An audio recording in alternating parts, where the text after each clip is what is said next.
So my recommendation to the school board, and this is our recommendation, a variety of different people have worked very hard on this, particularly the group of citizens. There were about 15 of them who volunteered their time to come in, and they met for a year, thank you, and committed a great deal of time of really studying and analyzing our facilities. A new elementary school needs to be built. Haller Elementary School, which sits here on First Street, so it's located just over towards Fifth Avenue. Two of these buildings were built in 1972. The other two buildings were built in 1979. There is an evaluation tool that the state, that we have to use. It's a state requirement. And you have, our consultants came in using that state tool and gave that building a score. And out of 92 possible points, it got a 54. Now, in school, if I got a 54 on a test, then I didn't do so well. And that's where this building is. It is having 611 students every day come in and using that facility. It is getting to the point, it's gotten to the point where we can't keep up with its needs. It's struggling to support that many children on a daily basis. Plus, we just added a portable classroom back here, and then next month we're buying 2 more portables to go right here. So next year, all of our 4th graders at Haller Elementary will be housed out here in the portable classrooms in the parking lot. So this building is struggling to meet the needs of the learners that we have today. We have to come up with a permanent solution to house the kids that are there. And then for other reasons, we feel that not only do we need to build a new elementary, but we need to build it somewhere else. And we want to build it to the east. And when I say the east, I'm talking about maybe 2 miles from here, out towards Carrie Blake Park, maybe just the other side of Carrie Blake Park. And the reason for that is, though we believe that we need an elementary school to take this school's place, we still think that this elementary has some life in it. Not for 600 kids every day, but for maybe 100. Because we have a program called the Olympic Peninsula Academy, and they are housed across the street in what is called the community school. Originally built in 1950 as the first Haller Elementary, and then in 1979 it became the Squim Middle School, or Squim Junior High, and then in 1998 it became the community school. So we've gotten a lot of life out of this building, but a couple years ago, just before my arrival, the school district and the school board determined that this facility that goes around here is unusable. It's unhealthy. And if we were to walk in there, you would see why. It looks fine from the outside. But when you get inside, especially when you start to look inside the walls and inside the attic, you begin to realize that we do not want children or adults using that space. So we would like to move these kids in the Olympic Peninsula Academy, which is an alternative school that we have. And we've got about 100 kids in the program now, and we've got about 30 kids that want in. But we can't take them because there's not enough space here. So we'd like to move those kids over here. So we want to keep the building and use it for some other purposes, but we want to build a new elementary school to replace Haller. The other recommendation is out at Gray Wolf Elementary, out on Carlsberg Road. There's 550 kids there now, and this school, which was built in 1992, got a score of 87 out of 92 points. We have taken phenomenal care of that facility. It is, it's a little dated just because of the colors that we used in 1992 versus 2014, but it is still clean, and it is a low cost to us in terms of trying to maintain it. But we need to add space, so we want to build 4 new classrooms. The way this building is designed is it's got long hallways, and we can just build onto the end of those hallways to add to classrooms. We'd like to build a full-size gymnasium. What they have is they have a multi-purpose room. And it's about 2/3 the size of what an elementary gym should be. But the problem is that this gymnasium is used as the cafeteria. And it's used for PE instruction. And we're struggling right now having enough hours in the day to be able to get all the kids in for PE and be able to feed all the kids. But we're going to add kindergarten. Hopefully next year, if the state follows through with the funding that they said they were going to give us, we will be implementing full-day kindergarten next year and not waiting until 2018. But now you've got 5 classrooms that you have to add to the lunch schedule. And you've got to add them to the PE schedule. So we're going to need more time to feed kids than what we do now, and we're going to need more time to do PE, so we need to have a new gymnasium out there.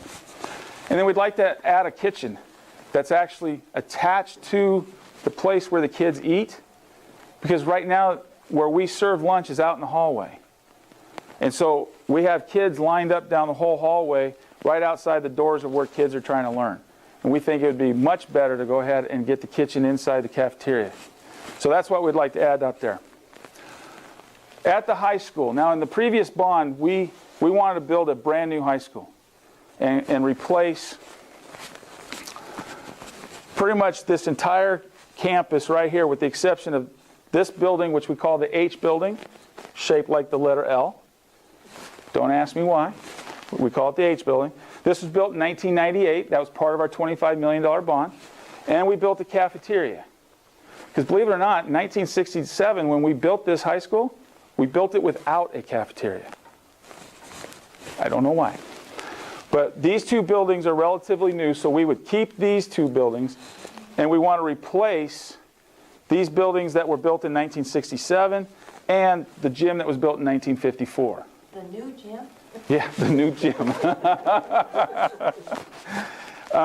But from our experience with this bond, we don't feel this is the big ticket item, and we can't put this item on the proposal at this time, because then we get that number way too big.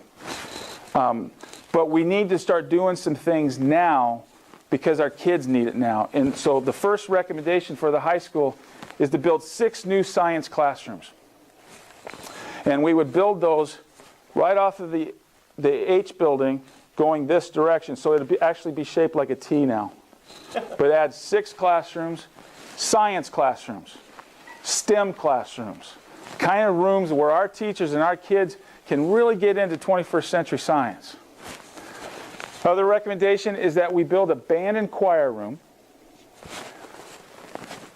and attach it to the end of the Performing Arts Center, our auditorium, which is located right here on Squim Avenue. Now we were hoping to be able to build a new Performing Arts Center in a new high school.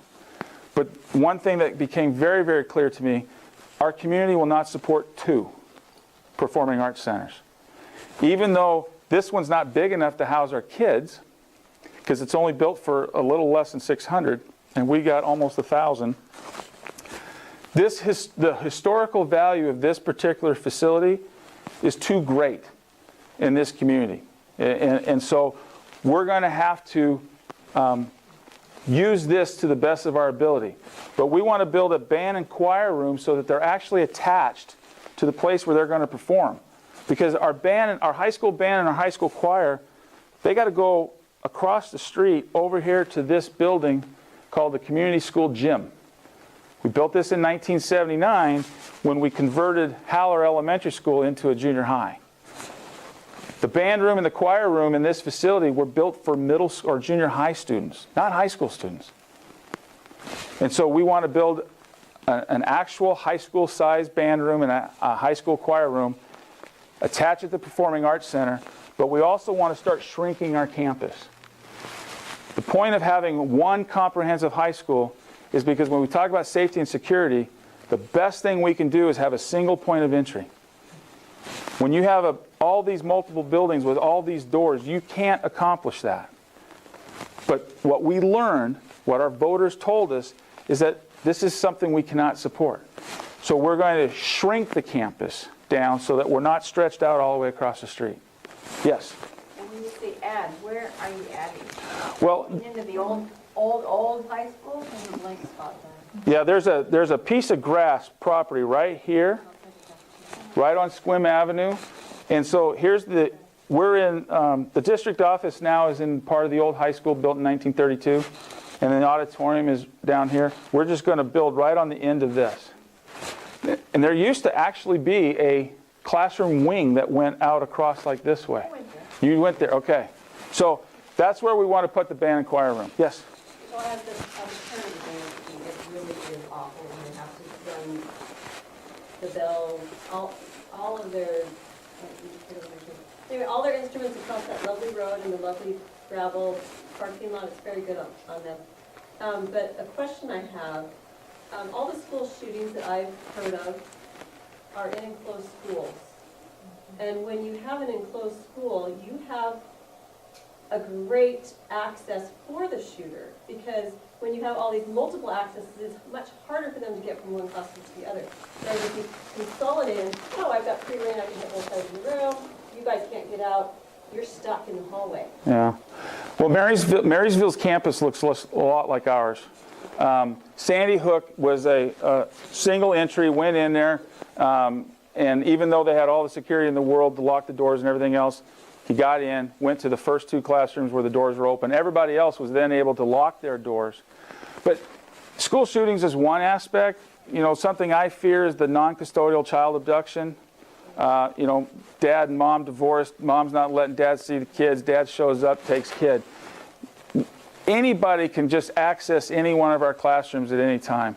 So we really want to try to, we're not going to stop someone, because that's just the nature of our society. If they've determined that they're going to come here and they want to do harm, they're going to come. What we got to do is, how do we cause them not to choose us? But then if they do, then how do we slow them down? And the best way to do is you got to funnel them through a main entry, and you put in vestibules, which is you walk in one door and you can't get through the next door until they let you through.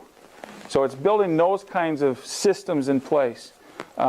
And not having, we want to try to minimize the direct access to kids is what we want to do. And so if we make them go through an office, make them go through a vestibule, and then that, because every second counts, because the school shootings last anywhere from 4 to 15 minutes.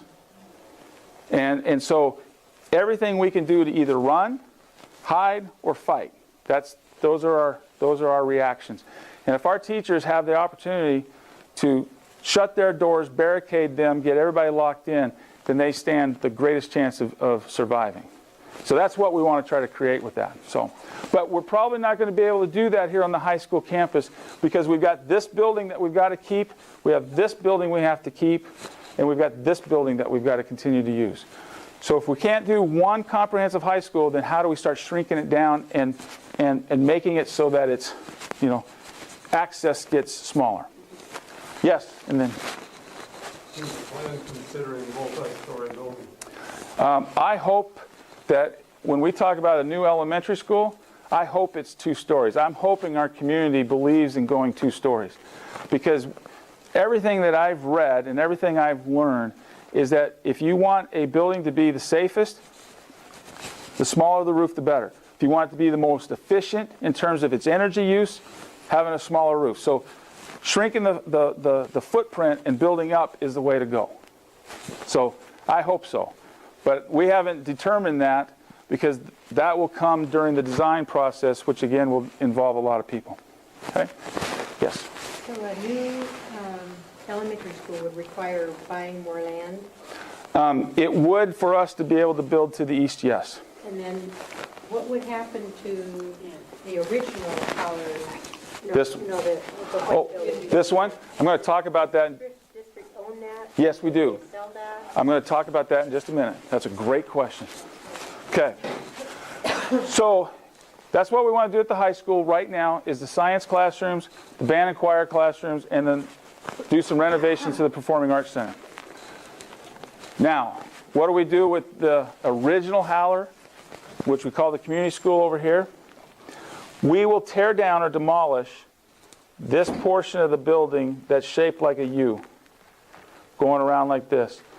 We want to keep this building here, which is where currently our OPA students are, And then this building, which is the original gymnasium here at this school.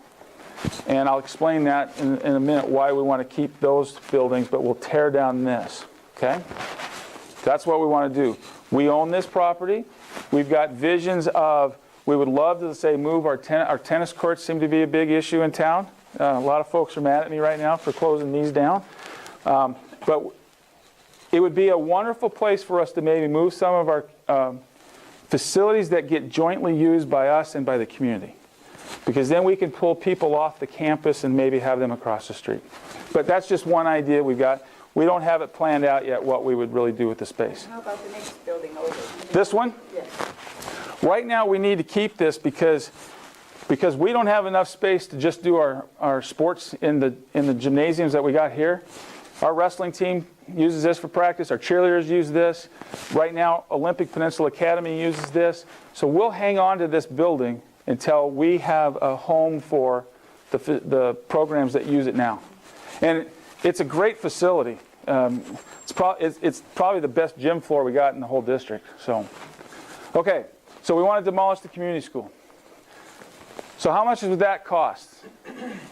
New elementary, including the price of property, would be $29.8 million. Now, how do we come up with these figures?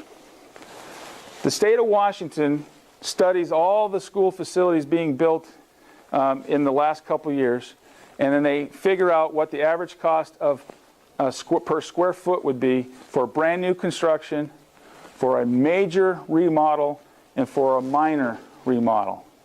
And so we determine if it's new construction, we use this number times the square feet that we're looking for, and if we're doing just minor renovation, then we use a different number. And so these are estimates of what we believe it would cost us. We can't spend more than this, but we can certainly spend less. And if we spend less, then there will be money left over that we have options to use. We can either return it back to the taxpayer, or we can ask the taxpayers if we should use it for something else, or if we should just save it for another day. But that'll be a taxpayer question to be asked. Yes? What's the possibility of local jobs doing some of that? We would love to have local jobs, or local people do the work here. We do have to put it out for bid. We are bound by some laws for low bid and so on and so forth. There really isn't anybody on the peninsula right now that could say build a new elementary school. They might be able to do like the demolition of the community school. We might be able to find someone to do that. But we would love to see it because we see this whole thing as an economic driver for Sequim. But we need people who live in Sequim to be able to benefit from the economy that we create. But we can't guarantee anything. We can't say that we will only hire people from the peninsula. When we hired BLRB architects to work with us, we got some criticism from the community because we didn't hire someone local. Well, we put it out for bid.